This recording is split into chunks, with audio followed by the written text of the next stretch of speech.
dans ma thèse, j'ai cherché à comprendre ce qui se joue vraiment sur le terrain dans la conduite des transitions agroécologiques. Pour cela, j'ai mené une approche ouverte, sans cadre disciplinaire préconçu. Moi, à la base, je suis ingénieure agronome, mais je suis allée sur le terrain avec une dynamique de recherche-action, sans cadre préconçu dans la manière dont j'interrogeais les personnes, pour comprendre qu'est-ce qui se joue vraiment pour eux. Et ensuite, dans l'analyse de ça, je suis allée chercher différentes disciplines pour faire les liens entre les différents éléments dont ils me parlaient.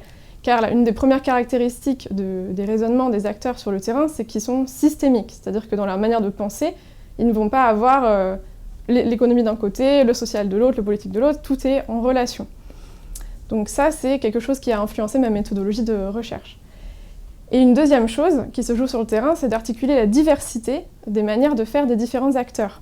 Par exemple, certains agriculteurs sont en agriculture biologique, où il y a 0 pesticides, mais par contre on peut labourer. D'autres sont en agriculture de conservation, où c'est l'inverse, 0 labour, par contre on peut utiliser des pesticides.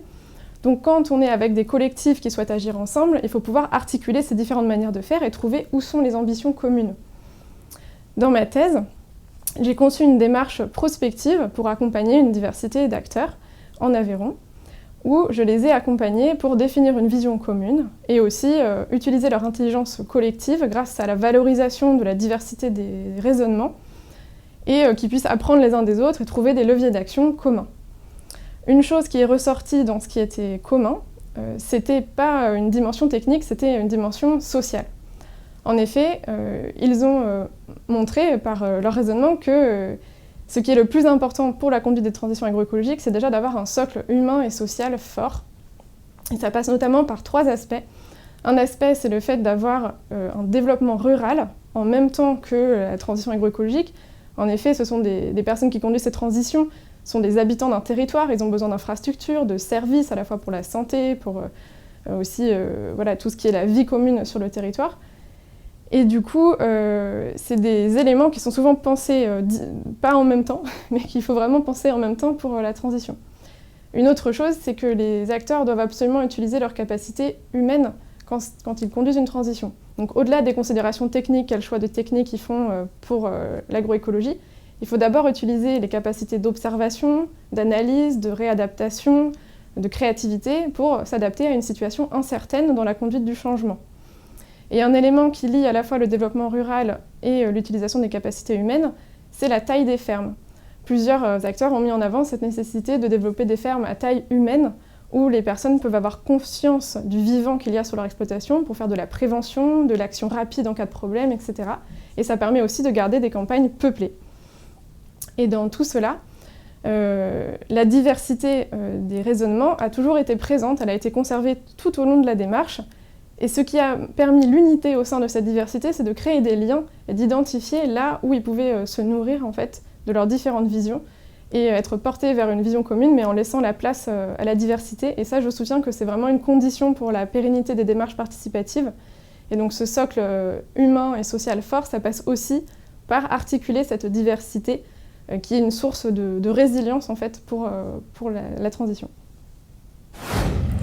Alors du coup, il y a 2 éléments qui ont retenu notre attention. D'une part, c'est qu'en fait, c'est une thèse qui a représenté une prise de risque pour Gwen Christiansen, puisqu'elle a fait une thèse qu'on appelle en recherche-intervention. Donc, l'objet de sa thèse, c'était d'accompagner l'animation d'un dispositif de concertation entre acteurs agricoles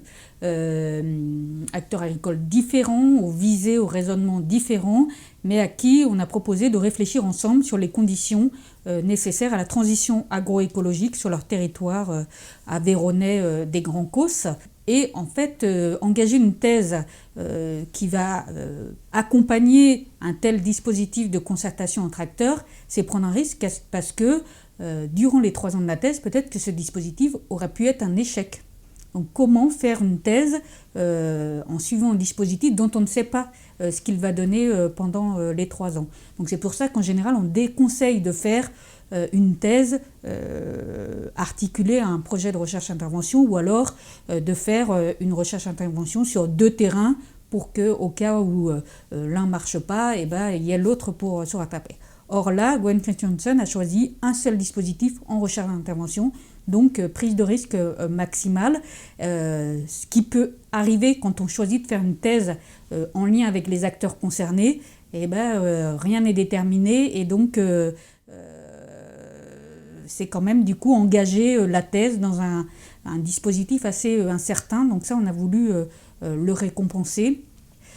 Et deuxième élément qui nous a intéressés, c'est la contribution de cette thèse à la question de la justice sociale, puisque cette thèse amène à mettre en lumière que les conditions de la transition agroécologique, ce n'est pas seulement des solutions techniques, des solutions écologiques à mettre en œuvre, c'est aussi des conditions de vie nécessaires sur un territoire pour que des agriculteurs puissent pratiquer et vivre de leur métier de manière décente et qui ne sont pas forcément réunis dans tous les territoires. Donc il y a une inégalité selon les territoires ruraux dans leur capacité à abriter un processus de transition agroécologique. Et le paradoxe, c'est que Gwen Christiansen est une agronome, elle fait une thèse en agronomie et elle met en lumière cette condition sociale importante pour la transition agroécologique qui est en fait assez peu travaillée par les sciences sociales elles-mêmes dans ce domaine. Donc voilà, d'où l'intérêt de la récompenser.